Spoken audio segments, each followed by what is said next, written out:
Sorry, I want to make this a part two because an hour long video would have made this very fun, but hey, double production. But no, seeing that Tinkerbell is captured by Captain Hook, you have to run the fade with him. Now, fun fact about this boss fight is that due to Captain Hook being afraid of the alligators, both in the story and in the movie, you actually can push him in the water and just do more damage to him. But no, after defeating Captain Hook, Tinkerbell, Peter Pan, and the two kids pick up a treasure chest, and from there we put in our personal items. We won't find out what that is until much later on, but if you play the story, you kind of guess what it is already. But running into Aqua's story, Terra really just fights or helps Captain Hook. He also just fights Peter Pan, which, come on, bro, you're just a villain at this point. Like, what's going on? I think he's just going to get used by Xehanort, so maybe. But he just fights Captain Hook because Captain Hook tells him, "Hey, look, so there's light in here. Don't open the chest. Make sure this dastardly villain called Peter Pan doesn't touch it." Like, is Terra this dumb? Like, I don't get it. I truly don't. I think he's just gonna get used later on by Xehanort or like getting manipulated by him. I'm assuming. But we cut into Aqua. Aqua helping out with the entire story, sees what Terra put in the treasure chest. From there, we fight the masked boy at Indian camp. Pretty fun boss battle. He runs away, and we move on to the last part of the story. But first, we have to run into this mysterious island, which is called Destiny Island. Now, we run into these two kids. One of them looks like Sora. Since I played Smash Bros., I kind of know who this is. And I think the other one is named Riku. Now, Aqua talks about, oh, you've received gifts from both Terra and Ven.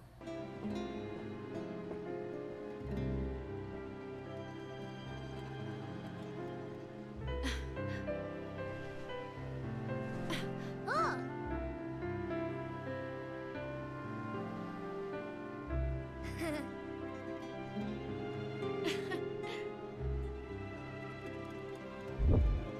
This boy looks so sincere, just like Terra. And this one, he's a spitting image of Ven.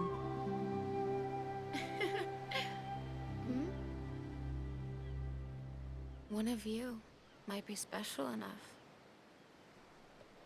Hey, you two mind telling me your names? I'm Sora. And you? Riku. Someone has already passed this boy the power. Was it Terra? Hmm. Sora, do you like Riku? Of course I like him. He's my best friend. Good. So then if something happens and Riku is about to get lost, or say he starts wandering down a dark path alone, you make sure to stay with him and keep him safe. That's your job, Sora, and I'm counting on you to do it, okay?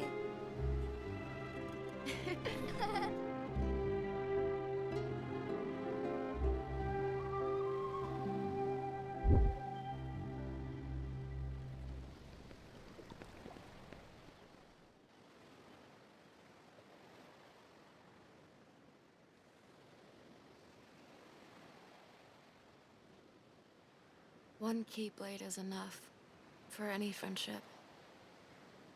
I learned it the hard way. I wouldn't wish our lives on those children. Terra, please tell me, what's to become of us?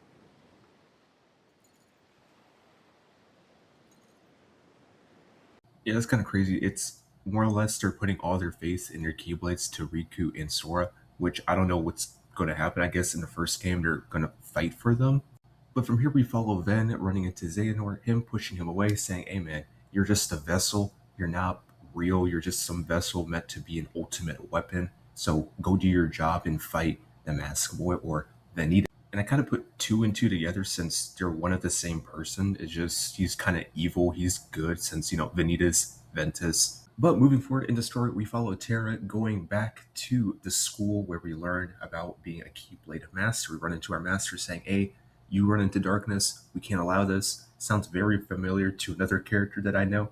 But from there, we battle our master. We strike him down, but Xehanort hits him from behind with his evil darkness magic. And from there, we have to take off to the Keyblade Graveyard, originally called the Badlands. Also, after watching the back cover for Kingdom Hearts, the movie, these are hundreds of thousands, if not like a million, like children soldiers fighting each other to the death.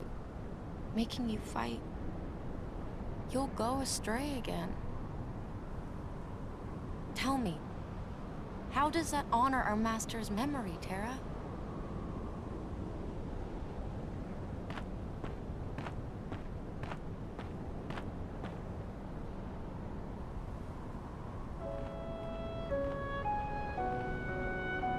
Xehanort wants me and Vanitas to fight. And make some kind of Keyblade. But the Master said we can't let that happen. And he tried to destroy me for it. Keyblade? I still don't know exactly what it is. So Vanitas wants him to strike him down in case he turns evil. He doesn't want to fight Vanitas because he don't want to make the X-Blade. I'm just calling it that since I don't want to call it the Keyblade. From here, there's like a long cutscene about all three of them fighting Xehanort and Vanitas. It's all three of them intertwined for the most part, but they all have their own three separate boss battles. Now, originally, I did all three of them. I did Terra in order, I did Ven, and I did Aqua. They kind of mingle between each other. Then it gets frozen. It's from there Aqua fights against the archer dude or the guy with the eye patch now, because well, we're starting off with Terra's boss battle. It's a 2v1. I despise that beginning part of the battle, since you would have to fight Vanitas firsthand before you can fight Master Xehanort, because if not, you would just get tag teamed and double teamed by Xehanort coming from behind, and you with darkness spells, and you with like ice beams and all that other BS, man. To defeat Vanitas, you run into a 1v1 battle with Xehanort. From there, you do a 1v1 battle, and then again, you transition to his final phase where he possesses your body, and you have to fight back control.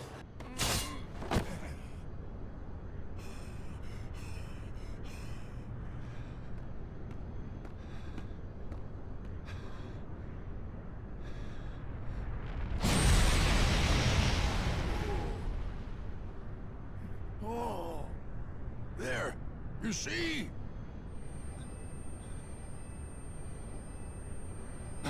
The Keyblade has been forged! Then! And now, Terra, it is time for the final union! What? At last, our moment is here. I defeated him once I reloaded a previous save because I struggled immensely. Every time, he is incredibly slow. I'm gonna just say this. Terra is incredibly slow when it comes to rolling and dodging. I didn't find out until after the fact, which, my goodness, this boss battle just sucked, since if you don't know how to properly dodge or roll perfectly, you can't do anything, since he would just auto-stun you into an infinite combo and then just wipe away your HP. And so I had to reset the entire boss fight, get better equipment to fight him, but overall, pretty fun. It's just I struggled a lot, and apparently this was the hardest boss throughout the entire Birth by Sleep games.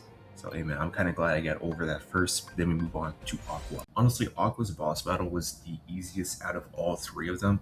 Now all you have to do is just dodge the archers like darkness energy. From that point, you get struck from behind by Vanitas.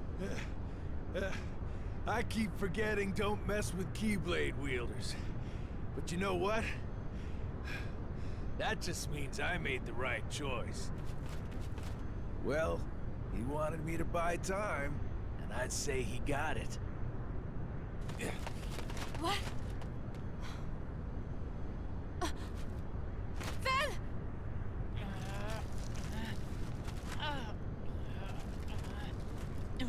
Aqua!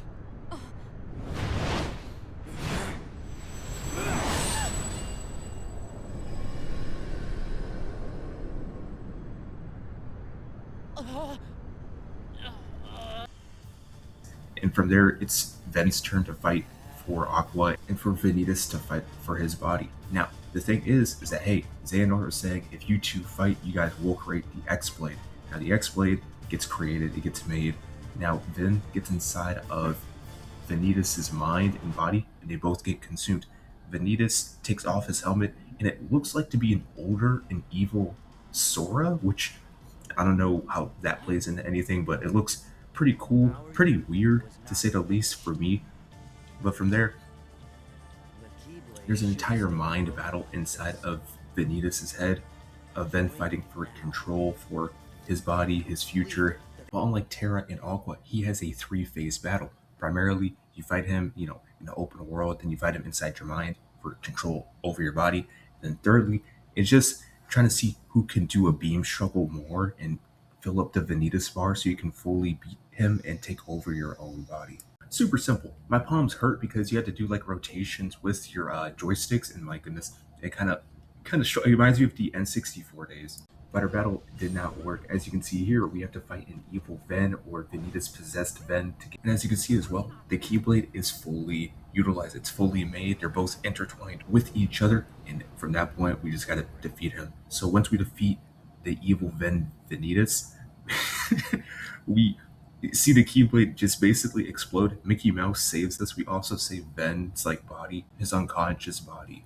And after that, that's the end of the game. Now, if you did all three of their, stories separately and completed all their save files, and you have all their save files, because the game will instruct you, hey man, you have all these save files completed, save it for later, credit needed. Because I highly stress that you truly save these save files, because I almost deleted one of them, but the game's caught me. He was like, hey man, you sure you want to override this save file? I was like, wait, hold up, nope. Saved it to it entirely, like 3 spaces down to make sure I didn't delete it. But from there, we follow the story of Aqua and Ven, since unfortunately Terra's body did get possessed. But we follow Aqua and Ven. They both get taken to a special place. Ven gets placed on this white throne. I think will be important for later, but Aqua, by the instructions of her master, is told, hey, go to this area. You guys will be safe there. Make sure it gets locked away forever. No one else can go here. She follows those orders. From there, we see Aqua go to the Radiant Garden and fight a possessed Terra. Now, at this point, it's a 2-stage boss battle instead of the 3-stage or 1-stage, whatever you want to call it, right? It's the same as the Terra battle. It's the same as the Aqua battle. Primarily, you fight against, to possess Terra, and then from there, you transition into seeing a Shadow Demon, and it's just really easy for the most part. You just gotta dodge his stuff in the first phase, but the second phase, you just gotta wail on him, put Thunder Surge, Thunder, hit him with the Mega Flare, and just like that, you defeat him. Xehanort casts his sword into himself and opens up a portal to the darkness. Now, Aqua, being the good friend that she is, jumps and tries to save Terra's body, but unfortunately does not have enough strength or energy to make it out for both of them. So she launches her Keyblade out with Terra on her spaceship, aircraft, whatever you want to call it, right? And from there, she's just by herself. It's very sad, and just I was playing the game. I'm like, wait, is this some kind of twisted joke? Like, what's going on here? But from here, we see her just walking around in the abyss, the emptiness of the darkness, and so we get encountered by 4 of these behemoths. You also saw them in the back cover for the movie, and I thought she was just gonna pass away and die in this scene, but no, she gets saved by both Terra and Ven's Keyblades. So I'm like, all right, cool. There's hope. There has to be hope. No, it's just all right, cool. She's just gonna keep wandering the darkness for all of eternity, I'm assuming. That's weird. It's like something's squeezing me inside. Somebody up there must be sad. Up where? They say every world is connected by one great big sky. So maybe there's somebody up there in all those worlds who's really hurting. And they're waiting for you to help them. Well, gee, do you think there's something I could do? Maybe they just need you to open your heart and listen. I don't know, Riku. You say some weird stuff sometimes, but I'll try it. Okay.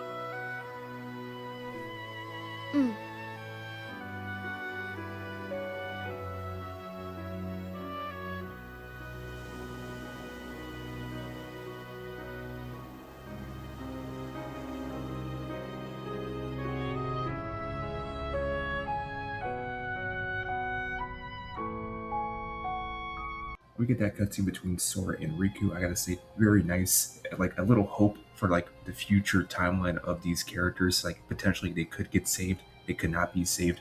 Like I said, I gotta play the rest of these in order. But man, it's just a very nice scene. It's all right, cool. There's someone crying out there. We're gonna figure out how to save them or do something in the future to remember them and help them. But now we cut to Aqua saying, hey, there's always a way. And then just cuts to the music, dude. Like, what the fuck? I thought there was gonna be more to this. Now there is more, but like playing this entire sequence just straight up, just like, man, I'm very sad. I'm a little depressed.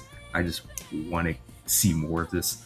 So I did. I got both episodes for it. Overall, they're not bad. They're just a little long to do since I didn't know how to get the stickers. I didn't know you could actually get scored on them, so you had to go to your book and like do them there, but that's besides the point. But once the credits are done rolling, we get a sneak peek at the next continuation of the game where Ven comes from, this special light goes into Sora and says, hey, can I stay with you? Sora being nice and, kid as well. It's like, yeah, man, of course you can stay with me. And they're both bonded and connected.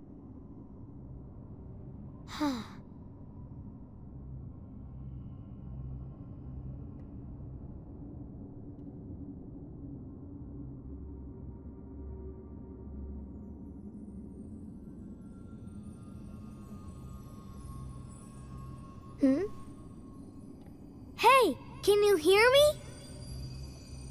I heard your voice. It cut through the darkness around me. All alone, I followed the sound into a sea of light and found myself here with you.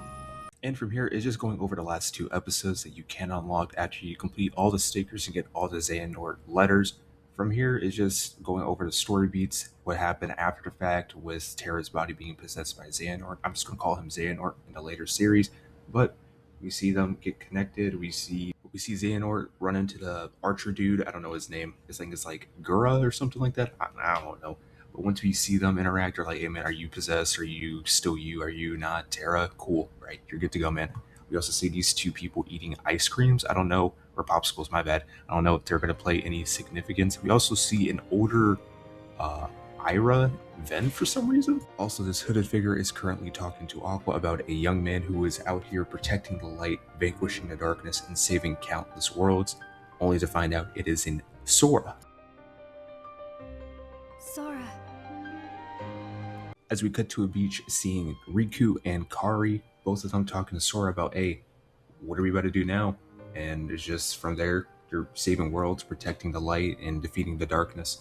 But yeah, overall, I had a lot of fun with this game, primarily just the 3 instances of me not liking certain bosses or like certain areas. Other than that, I say this game's a good 8 out of 10 in my personal opinion, and I would rank it A tier on my personal list. And I cannot wait to play the rest of these games. Now, I am going to start with Kingdom Hearts 1 right after Birth by Sleep in the chronological order of the timeline. And from there, we're going to have a good time. I've heard that you can't really dodge. You have to be very cautious of what you're buying as your first like equipments and stuff. But I hope you enjoyed this part 2, and most importantly, drink water, stay safe, and smoke crack, man.